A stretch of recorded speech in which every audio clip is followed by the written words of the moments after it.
I'm here with Javier Hasse, Managing Director of Benzinga Cannabis. Javier, thanks for stopping by and saying hello. Thanks for being here. Thanks for being at other events we Yeah, no, host. It's always a pleasure to have you. we love these events. I mean, honestly, the ability to connect with companies, hear directly from them, I mean, it's truly invaluable. It's a great opportunity for us to be able to bring some of our followers to these conferences, even though they might not be able to attend. But I think maybe even just diving into it for them to understand, maybe how big this really is, how far you guys have come, and where you guys are planning on going in the future. So the story in general, Benzinga is a financial media and technology company. Yeah. We do financial news. We have a pro trading platform. Yeah. We do APIs. We offer some stock picking services. Yeah. So it's like a full suite of financial services, Yeah. especially for information. And several years ago, I started writing about cannabis, with a focus on finance and stocks. It's a good Started industry to maybe get into. 2014. So at first it was more of a fad or something interesting to talk about, and it really turned into a business. At one point, I took some time off to write a book, and when I came back, I told them like, hey, there's massive demand for this, and they were like, yeah, there is. Yeah. There is. Let's set up a department. Yeah. And we've been throwing these events and put out 150 articles on cannabis, hemp, and CBD every week, and it's fun. It's great. Yeah, no, absolutely. Being a part of like literally not growing, but like an emerging industry like none other. I mean, it's an incredible opportunity. So much fun. Always different. Always moving. I mean, you're seeing it here. Yeah, in exactly. General. I'm not tooting my own horn, No, but no. For real, you just see all these interesting people. You get to speak with these people. You can call it cannabis. It's weed. Yeah. It's crazy. Yeah. These people are wearing suits and ties. Yeah, the old And that silver-haired they're guys developing super interesting, super successful, growing weed businesses. Yeah. So let's look at maybe your take on it. So right now, obviously, Canada is a little bit of a cold spell right now. Capital markets have closed. Doors have closed. Do you see this as a value opportunity? Do you think there's a lot further to fall? And how are you thinking about the Canadian markets? I mean, the initial response anyone will give you when talking about the stock market is, I don't have a crystal ball. It's a classic, soundbite. Having said this, it's like I do see an interesting entry point. Canadian producers, to a certain extent, are still valued and at levels that are not necessarily, in all cases, supported by fundamentals, meaning revenue, earnings, etc. Right? Yeah. And most of the growth is pretty much already priced in. Yeah. I also do see that with some U.S. companies, but there are a lot of U.S. companies. So you're more bullish on you're more American market bullish. I mean, it's hard to say. The thing I can definitely say as a foreigner, looking at America, America buys stuff. So when people go you're not wrong, yeah. We're focused on the U.S. market or the California market, and people go well, but you should focus on international. It's like maybe you should, maybe you shouldn't, but the U.S. market alone is enough. Yeah, absolutely. It's massive. Well, California alone is at the 6th economy in the world. Yeah. It's like you wouldn't tell a company, you're stupid for focusing on Germany or France. It's it's a good strategy. Yeah. You start in Germany, you start in France. It's volumes, right? If you can sell a lot of cannabis, then you're going to make a lot of money, right? Especially at higher price points. Exactly.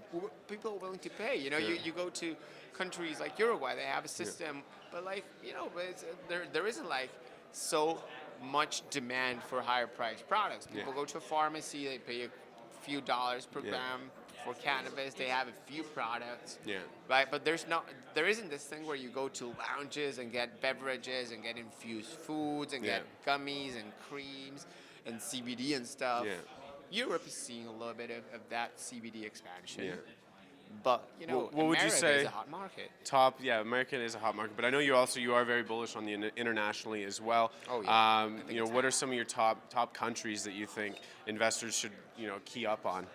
So, are we talking from a consumption level or from a production level? In terms of, I think more on an investment level of which, if you see a company breaking into that market and doing well, then that's an excellent sign. Yeah. I mean, I am definitely bullish on Colombia, but it's been pretty played out, and by now prices are pretty high, so it's not particularly, it's not as attractive now. Yeah, absolutely. It's become a crowded market. Yeah. It definitely will have a lot of potential for exports as they start to roll out. I mean, I the low do like cost. markets like some African markets like South Africa, Okay. Lesotho, And so what are you seeing Zimbabwe, there? Just Malawi. the production capabilities? Yeah, exports and production in general. Also, the local market in South Africa is starting to expand. Of course, like for European economies, I would definitely like single them out as consumer markets. There's a boom in CBD products. Think of cannabis a lot like demand for CBD will definitely overshadow demand for flower. Yeah. CBD that will be used for anything from medication to just like cosmeceutical products to relaxation, whatever. So it's a big market in that sense. Southeast Asia is making some interesting moves. There's things going on in Thailand. Of course, China for hemp. But so it really depends on the type of investment you're looking to make. But Mexico is a big market for consumers. Argentina at some point will be a relatively big market. Yeah, absolutely. Brazil will also Huge, become a big market. There are interesting things going on in Jamaica, especially again for exports. Same for St. Vincent and the Grenadines. Ecuador just moved to legalize as well. Panama's considering the same thing, right? So There's a lot of players out there that you can. It's a lot of starting places. to catch on, but it's interesting because up to a couple of years ago, it's like, or you invest in Canada, or you take a risk and invest in some federally illegal U.S. company, or you go to Israel, or you go to like a specific British company, like I don't know, like GW, right? I'm not recommending it at all, or I'm not saying good or bad. I'm just saying like, as an example, like people go like, oh yeah, there's GW out of England, and some Israeli companies, and these Canadian producers, and now you have like, oh yeah, these Colombian producers are trading. Oh yeah, this South African producer is preparing to go public. Oh, this this Chinese hemp company is making inroads in Europe. Absolutely. And so you talk about not referring GW one way or another, but what companies do make it into your investment portfolio? What are some of your top picks? Are you allowed to say? I am not. You're not allowed to say. I cannot mention specific stocks. Okay. So what segments of the industry interest you the most then? I am very bullish in ag-tech, like agricultural technology. Yeah. I don't know why it's like something that is still needed, and I think it can develop to a very specific.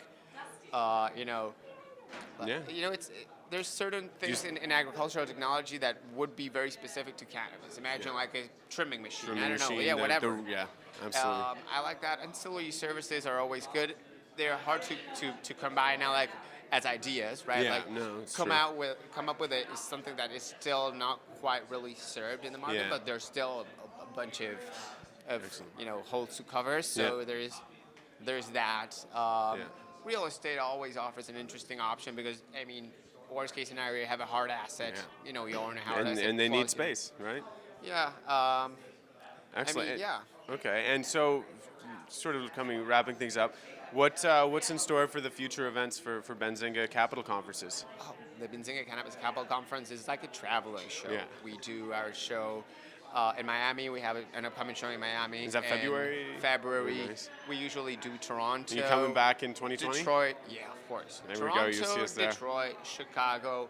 Miami for sure. We always evaluate. And it's growing every time as well. I mean, like from Toronto to Chicago, we're talking a few months. That is 100%. Huge. Props to the Benzinga Cannabis team, the Benzinga Events team.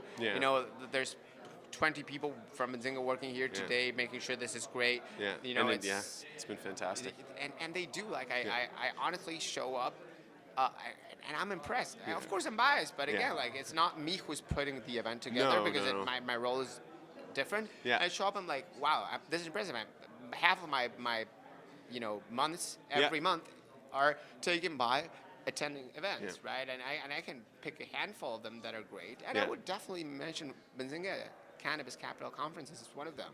It's one of the top, for sure, if not the top. And for any investor out there, truly, there's not another opportunity like this that we've seen where you can actually connect directly with companies, and not just companies, but the reps who you want to talk to about investing, right? Like, it's one thing to talk to a marketing guy. It's very different to talk to an investor relations team, the CEO, the CFO. Like, those are very different things, and that's what you get at these conferences. They're walking around all these funds, like, talking to the camera for a second. Come over and check it out, man. Like, for real, there's funds and investors and family offices when you share and ideas, companies you just learn, walking right? around, and they're like introducing themselves to you and sharing their contact information, which you cannot find easily elsewhere. It's not like you can just find their email. No, and networking is an important aspect of any business. Honestly, it's one of those things, and it I recommend events, like specific events, not just Benzinga, Yeah. to people looking to build a business in cannabis or to scale their business. Yeah. It's like find events with good speaker lineups and good attendees, and you will Network, definitely learn, and you'll build your business. and it'll be your money's worth. You know. Yeah, absolutely. Well, thank you very much for stopping and taking time to Thank you. chat.